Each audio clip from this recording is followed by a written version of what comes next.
Hello, welcome back to my YouTube channel. ಇವತ್ತು ನಿಮಗೆ ಹೊಸ recipe chicken gravy with chapati. ಓಕೆನಾ? ಫಸ್ಟು ನಾವೇನು ಮಾಡೋಣ, ಒಂದು ಬಾಣಲಿನಲ್ಲಿ ಚಿಕನ್ನು ಮತ್ತು ಆನಿಯನ್ ಎರಡೂ ಫ್ರೈ ಮಾಡ್ಕೊಂಬಿಡೋಣ. ಲೈಟ್ ಬ್ರೌನ್ ಆಗೋ ತನಕ ಫ್ರೈ ಮಾಡಬೇಕು. ನೋಡಿ, ಈ ಥರ ನೀರೆಲ್ಲ ಬರ್ತಾ ಇರಬೇಕು. ಸ್ವಲ್ಪ ಅದಕ್ಕೆ ತಕ್ಕಷ್ಟು ಉಪ್ಪು ಹಾಕ್ಬಿಡೋಣ.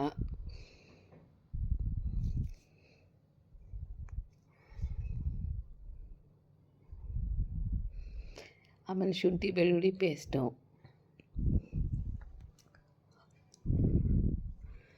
ಟೊಮೆಟೊ 3 to 4 ಟೊಮೆಟೊ ಹಾಕಿದ್ರೂ ನಡೆಯುತ್ತೆ.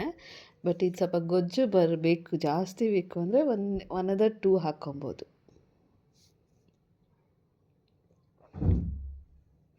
ಆಮೇಲೆ ಸ್ವಲ್ಪ ಧನಿಯಾ ಪುಡಿ. ಈ ಥರ ಕುದೀತಾ ಇರಬೇಕು. ನೀರು ಏನು ಹಾಕಿಲ್ಲ, ಅದೇ ನೀರು ಬಿಡ್ಕೊಂಡಿರೋದದು. ಚೂರು ಖಾರದ ಪುಡಿ. ನೀವು ಹೆಂಗೆ ಚಿಕನ್ ತೊಗೊತೀರ ಹಾಗೆ ಮಸಾಲ ಹಾಕ್ಕೊಬೇಕು. 1 ಸ್ಪೂನ್ ಹಾಕ್ಕೊಂಡ್ರೂ ನಡೆಯುತ್ತೆ.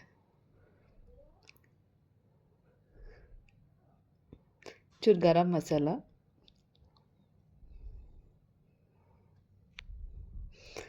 ಸ್ವಲ್ಪ ಫ್ರೈ ಥರ ಮಾಡಿದ್ರೆ ಒಂದು 5 to 10 ಮಿನಿಟ್ಸ್ ಕುದಿಯೋ ಥರ ಹಾಕ್ಬಿಟ್ಟು ಒಂದು ಸ್ವಲ್ಪ ಗ್ರೀನ್ ಚಿಲ್ಲಿ, ಸ್ವಲ್ಪ ಕೊತ್ತಂಬರಿ ಸೊಪ್ಪು. ಗ್ರೇವಿ ರೆಡಿ ಆಯಿತು. 5 ಮಿನಿಟ್ಸ್ ಕುದಿದ್ರೆ ಇದು ಗ್ರೇವಿ ಆಗೋಯಿತು. ಓಕೆ ಗೈಸ್, ನೀವೇನಾದರೂ ಇದು ಚಿಕನ್ ಗ್ರೇವಿ ಮಾಡಿ ಟ್ರೈ ಮಾಡಿ ಚೆನ್ನಾಗಿತ್ತು ಅಂತ ಅನಿಸಿದ್ರೆ ಲೈಕ್ ಮಾಡಿ, ಸಬ್ಸ್ಕ್ರೈಬ್ ಮಾಡಿ.